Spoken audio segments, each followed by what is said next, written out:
All right. 3, 2, and 1. What's up, everybody? Welcome back to another episode of the Batters. I'm super excited to have you guys here. We have Nate, we have Ailey, and we have a big guest. Take a second to introduce yourself. We'll start off with what position you play, what school you're at, and what year you're in.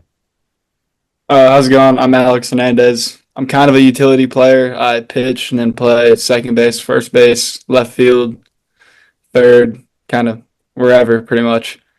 And I'm at Georgia Tech. I'm a freshman this year. Yeah.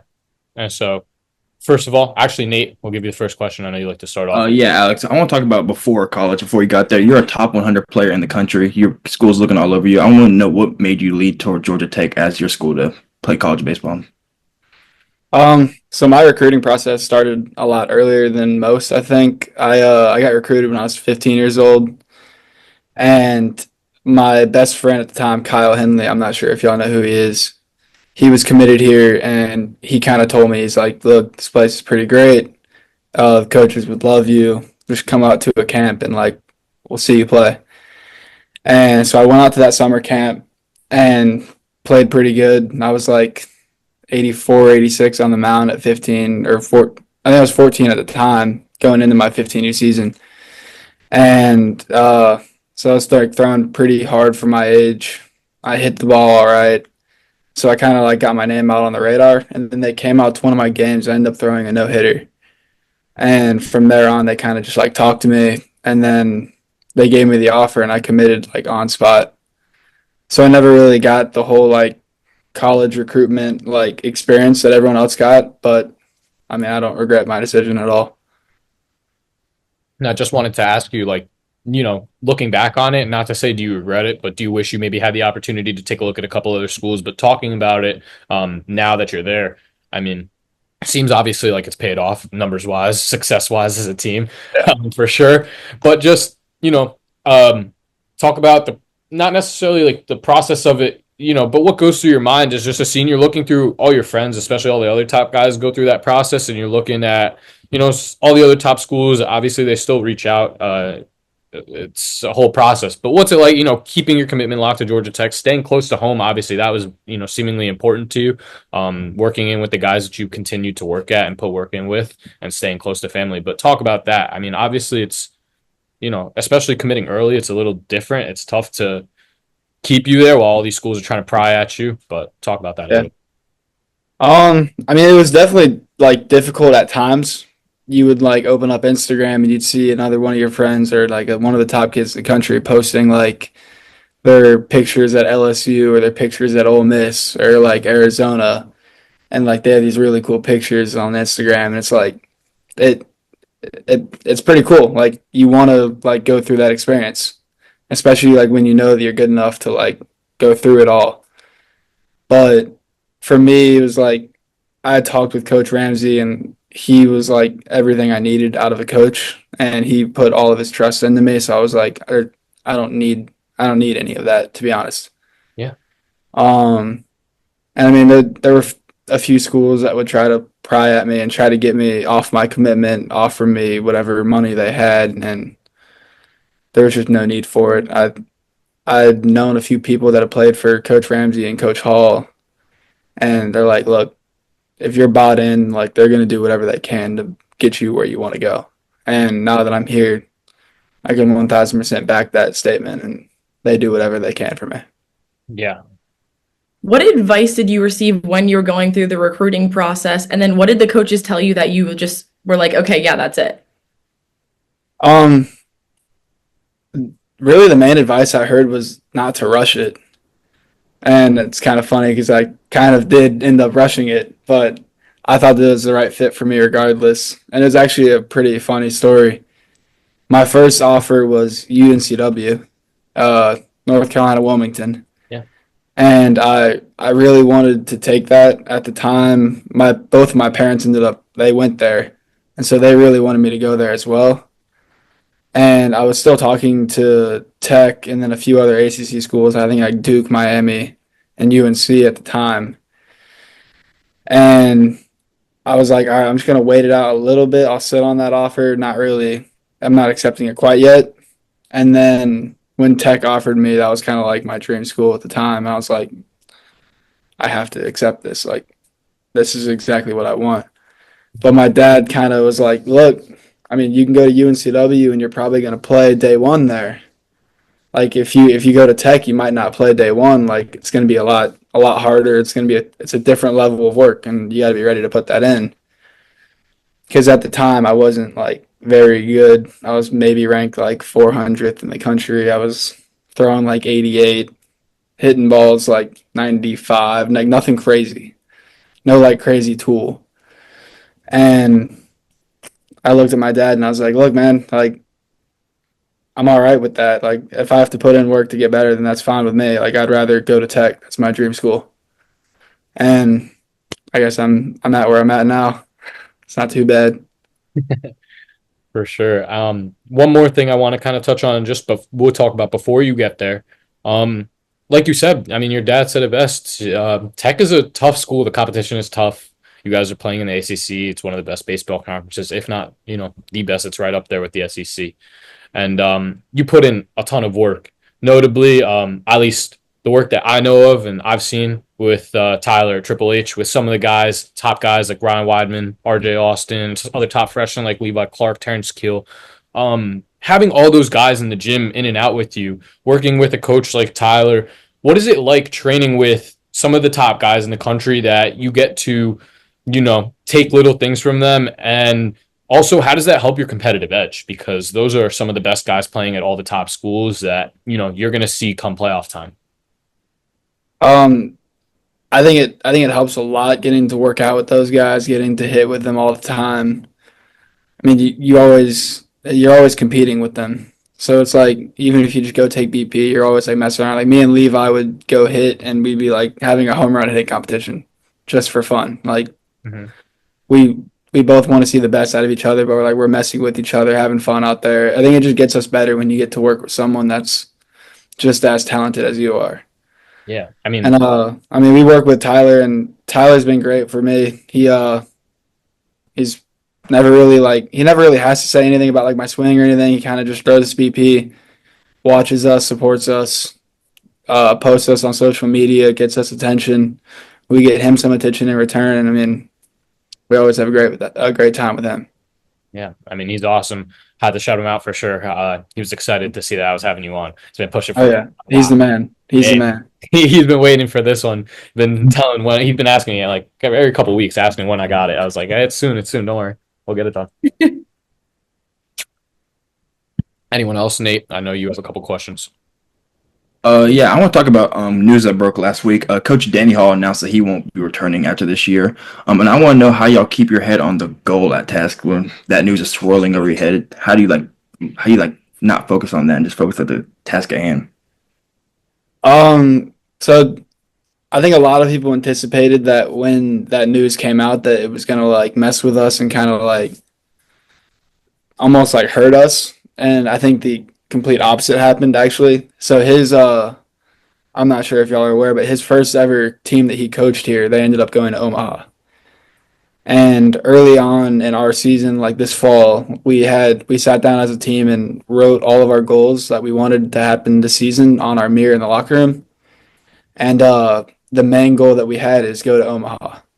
And then we have like team based goals all around that. And then all around the team based goals, we have our individual goals that each player wants to make.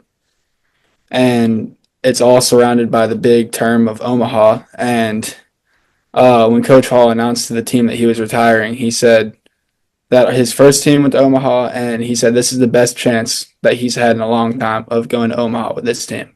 And that's why he wanted to make it his last year. So we're kind of all using it as like as more of a push, to be honest, to get there than like how it would hurt us or anything like that. Yeah, that's powerful. That's definitely something to play for. Definitely a motivator. For sure. It's really interesting to hear that too, because Will Wade with McNeese State for men's basketball right during the men's basketball tournament announced that he was going to be leaving and coach NC State next year. So I've kind of been curious about the perspective of the players of how does that impact your mentality on the rest of the season. So, but you lead the country for freshmen in home runs. Is that a testament to your hard work, or is that a testament to some people that you've looked up to throughout the process? I would say it's a little bit of both. I've definitely put in a lot of hard work, but I would say it's more of a testament to the people that like I'm surrounded by.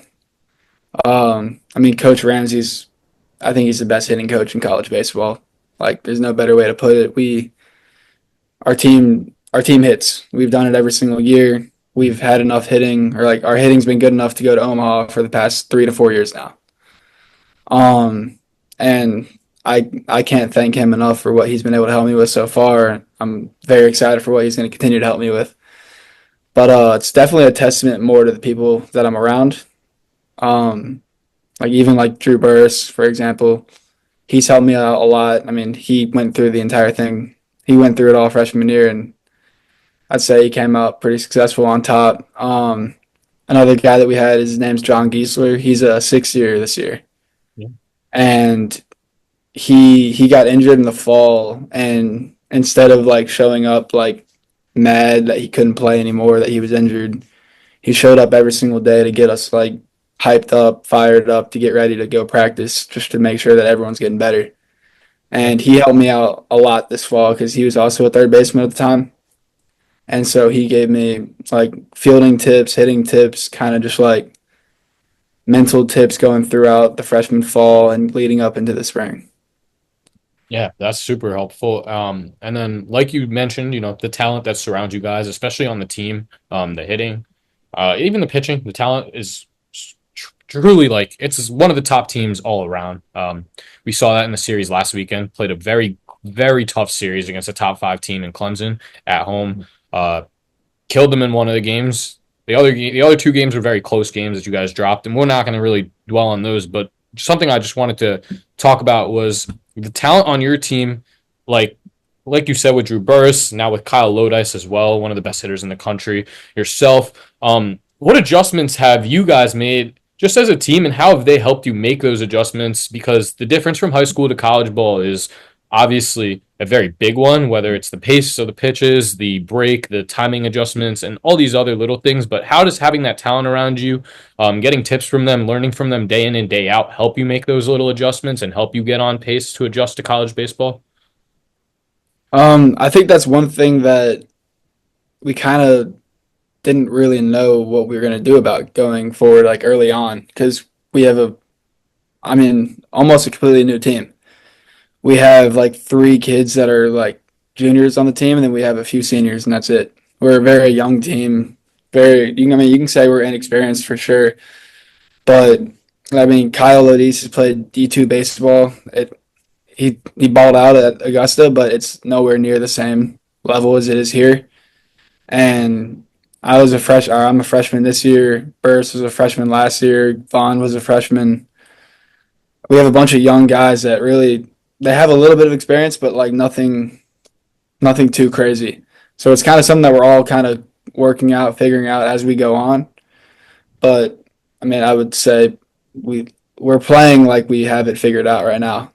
And I mean, you can see it in the Clemson series. Although we lost the series, we beat up on them game two. It wasn't even close. Yeah. And the other two games were like back and forth. Anyone could have won those games. Yeah, I mean, game three was 9-7 in the end, and you guys had the lead until I think the seventh. You guys had the lead in the seventh inning. So, I mean, games are up for grabs. It's definitely it's college baseball. So, like you said, like the way you're saying it, I mean, little adjustments make series, and you'll see Clemson again. They're a really good team, but so are you guys. Um, Now, one more thing I kind of wanted to ask about before we move forward and looking at the future. Um, as a freshman making such an impact, just hearing, your name go around these, whether it's award watch lists, obviously you just got named first team preseason, first team freshman All American midseason. I don't even know. There's so many like awards that just came out, all the teams that Yeah. came out. I mix up all the names, but you're on one of them. Mm. But just in general, with all the hype that comes around, getting your name, hear your name go out there, being one of the premier freshmen on one of the premier teams in college baseball, is there like a pressure aspect to it that, not to say you shy away from, but is it something that you fully embrace? Do you like that? Or is it something that you're kind of learning on how to deal with and adjust to? Um, I mean, it's it's great to have. I like the pressure. I've always kind of played with it. I mean, throughout high school, I guess my junior year, I finally started to get noticed from like the PG, PBR, like all of those big companies like that where they post all the rankings, all that. So I started to get noticed by them junior year.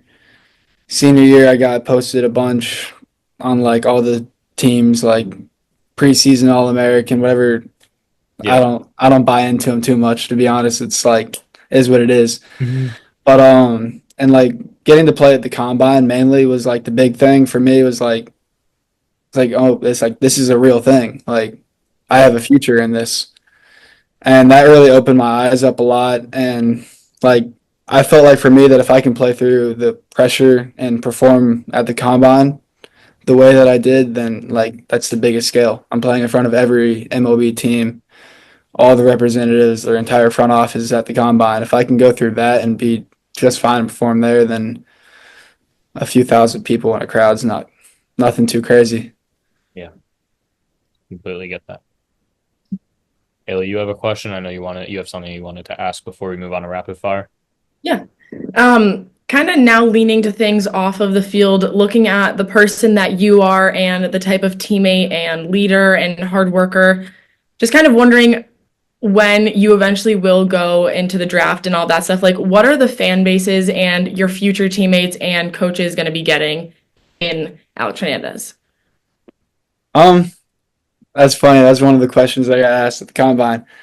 Is I mean, I'm just someone that shows up to the field every single day and give it my all. We have a big saying in the locker room that we all agreed on. It's I'm going to go 1-0 today. So if I can go 1-0 today, that means I'm going to win every single day. If I show up, if I put it all in, I empty out my personal bucket. It helps out the entire team. If we all do that, the whole team will be getting better that day. And that's something that I believe in a lot. It helps me out. It helps everyone else around me out.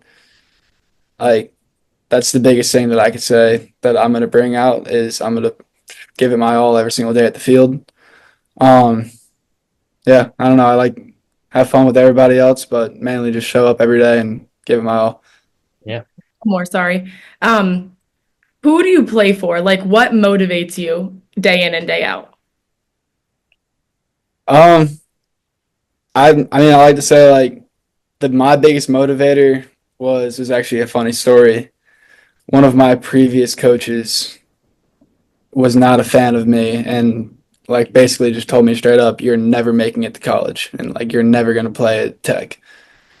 And that like stuck with me for a long, long time and it still sticks with me today. And it's like every single day I show up, I always try to prove him wrong now. And yeah, that's the biggest thing that motivated me. I remember he said it, we were in Hoover and I was just like in front of the entire team. Everyone was just sitting there and he just ripped into me and I was like and it was actually after one of my best games too. I think I went like 3 for 4 that day. And he was just not happy because we lost the game and he looked at me and just started ripping into me and after that that's been my biggest motivation since. Damn. Yeah, it was I don't even know what to say after that. I'm like, shit. yes. No, yeah, that was one I like even going through all the interviews with MLB teams, like whenever they had asked me my biggest motivator, that's what it was. That I would say that or when I got cut from the East Coast Pro team. After having what I thought was like the best tryout ever. I think I hit like 9 home runs and 12 swings. And I was like I thought I for sure made the team and then I got cut from the team and I was like, wait, what? There's no way. Nate showed no emotion until that moment. This whole episode. I don't run the 12 swing is pretty good. Yeah, I was like I hit 9 home runs and 12 swings. My average exit velo was like 103 and my top line was like 109. I was like, there's no way that I don't make that team. I also threw a bullpen that day up to 94. So I was like, there's no possible way I don't make this. Like I think I just performed the best I could possibly perform for like a showcase kind of tryout thing. Yeah. And I didn't make that team, and I was like, that kind of stuck with me as well. I played like with a chip on my shoulder for the rest of that year, and I was like, Yeah. That would motivate me That one too. motivated me. Yeah. That would Okay, motivate me too. any like positive motivational things or just all things that Yeah. have failed and then they're like light a fire under your ass, then you're like, all right, let's go. Honestly, I don't think I could think of any like. I know there's been positive things, but like I don't. I usually kind of just move on with them. It's like, oh, it's a new thing every day. I kind of remember the more negative ones in my head because those are the ones that stick with me the most. Okay. Before, like, I guess I do have a question now that we talk about it. Before we move into rapid fire, we talk about just what you're able to do skill wise on the field, both as a pitcher, as a hitter. Um, I mean, this is, I guess, a question for you, and we'll see what I think because I have a draft profile coming soon, so you'll see my eval. But what do you think is your best tool on the field? Um, it's kind of funny. I'm not really sure because like I have a really good arm, but I think my power and my just like hit tools probably my best. I feel like probably my hit tool to be honest. I mean I hit for pretty consistent contact and I think my power kind of jumps out of nowhere. I don't know. I'd probably say the power probably. All right, I like. I mean, I just want to ask and see where it aligns with my because I'll probably look at that tomorrow and do the eval. So now that I was thinking about it, I might as well. Yeah, I don't know. The more and more I think about it, because I remember we were talking about like the numbers with my coach about like earlier this fall, and like my exit meeting was like they really like emphasized like 90th percentile exit velo. I never really heard of that beforehand, but it's like I guess if you hit for every nine balls out of 10, it's like your ninth swing is like your average exit velo that ninth swing every single time. I think that's what they were trying to explain it to me. I don't know, but it was really high. It was like 108 for it, and I was like, I didn't know if that was any good or not. And they were like, yeah, that's pretty good. So I'd probably say that was I the mean, power. 108 average exit velo. Yeah, that's what I was thinking. It was like probably the power after thinking about that. Yeah. I mean, yeah, if your swing is averaging on if you're on average over 100 on the EV, I'd say that's at least a 65, 70 power tool. We'll see. Well, Need a few more home runs. Need a few more home runs. tomorrow I'll send you that. You'll see where I put it at. And we'll move to rapid fire. We did our pick'ems already. We had Merrick do our pick'ems for this week. I'm trying to think, what do we want to do? Nate, do you have an idea for rapid fire? No, I think Ailey did though. Oh yeah, Ayla, you did have a. Wait, no, you didn't. No, she was just saying her idea was the who do you play for question. No. Rapid fire. I can use. We had some funny fan questions, but like it was basically like your. Oh wait, yeah, do some It of was the like your fans. teammates. They were funny. Oh, great. Some of my teammates. Can't wait to hear these. All right, so we'll start off with the first one. How can you still manage playing Fortnite with playing baseball? How can I still manage? Who would say that? It's Brady Label. Brady LaBelle. Oh gosh. Of course he commented something. Um, how can I manage playing Fortnite with playing baseball? I mean, I show up to the field every single day, leave practice, eat my dinner, and then I just hop on the game. Whether I'm playing with like some of my friends or playing by myself. I don't know. On the game. I like it. Next, we have what is it like having a beautiful man like Kent Schmidt as a teammate? That's what Kent said. I knew that he was going to tell me something about getting to play with a teammate. Yeah. It's an honor to play with Kent, to be honest. It actually is. He's one of the best leaders, one of the best like teammates you can have. I mean, he shows up. He's really one of the guys that will show up and empty his bucket for the entire team. And he's been injured recently. He had a surgery, like a surprise surgery on his foot that came out of nowhere.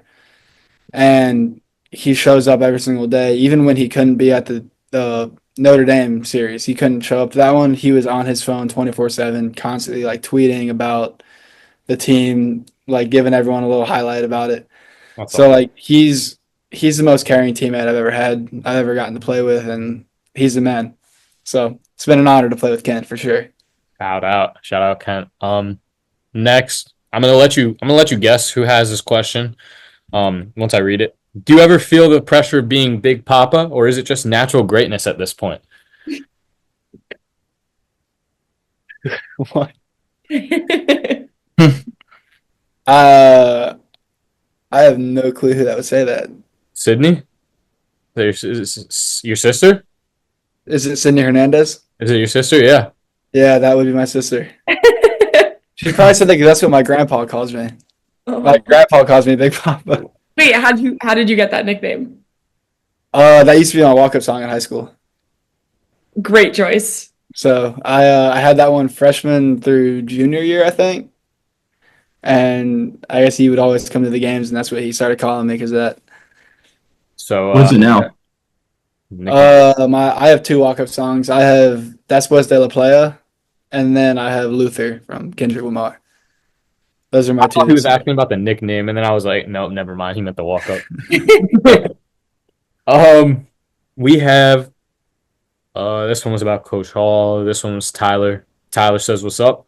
Uh, and then this one. What are some of your favorite high school memories, either on or off the field?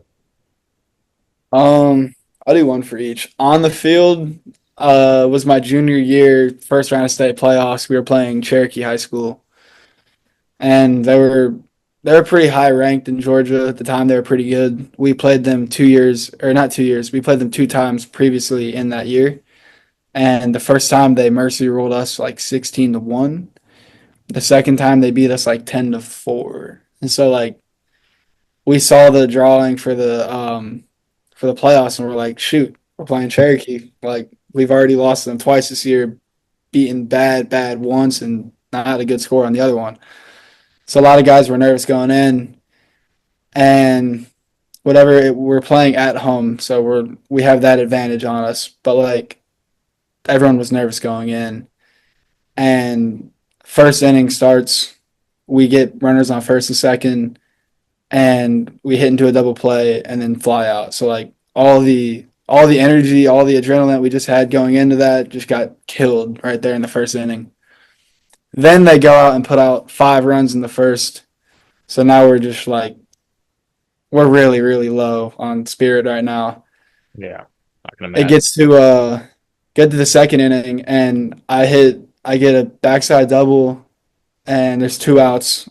A kid hits a single up the middle, and my coach tries to send me to score, get something rolling, and I'm thrown out by like 8 feet, like not even close. I try to dive around the catcher, and he like ends up like getting his like knee guard or like shin guard or whatever straight into the side of my quad and like blew my leg out.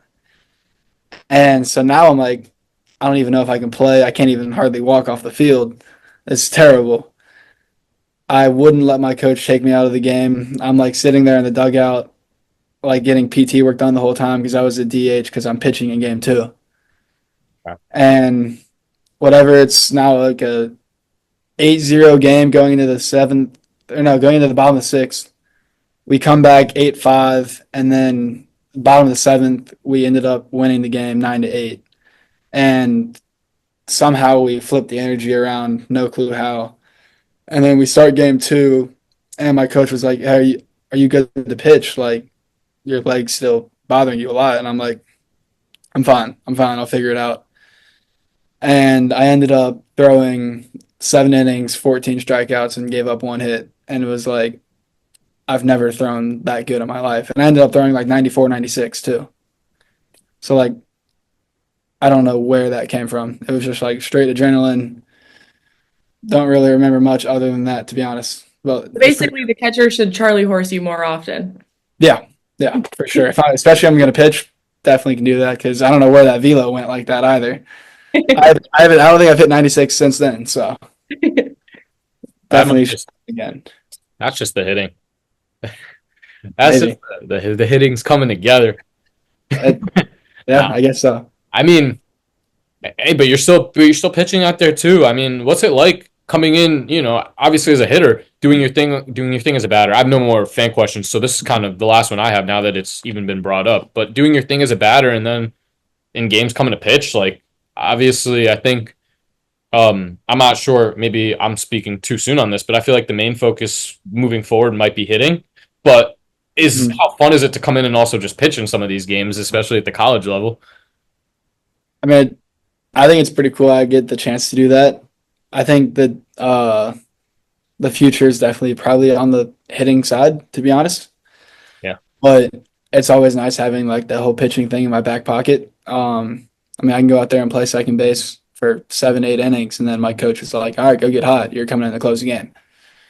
Super. And so like it's a pretty cool thing to have. It shows the trust that the coaches have in me to be able to do that, especially as a freshman. Um, but yeah, no, I mean, I always enjoy it. I've always enjoyed pitching. So like getting the opportunity to do both at the same time here in college has been pretty cool for me. That sounds like awesome. Yeah, I mean that sounds like it would be sick. Not many other players get to do that, especially not many other freshmen at the highest level and top conference from day one. So that's all we got for you, unless Ailey or Nate have any other questions. Nate, you got anything? So I like to always end it off with letting our guests start first, but we get any last words if you have anything to say. Anyone watching, could be a joke, could be anything good. Um, Nah, I mean, pretty funny fan comments I had. Other than that, though, all good. I appreciate y'all having me out here. Of course, anytime we would love to do it, and we'll, while you're down there, we'll get down to Georgia Tech for sure. You got some time, Oh and yeah. make it happen. Thank you guys for watching. We will be back soon. The next episode we have is Troy's head coach Skylar Mead, so be tuned in for that, and go follow Alex on Instagram. Everything will be in the description.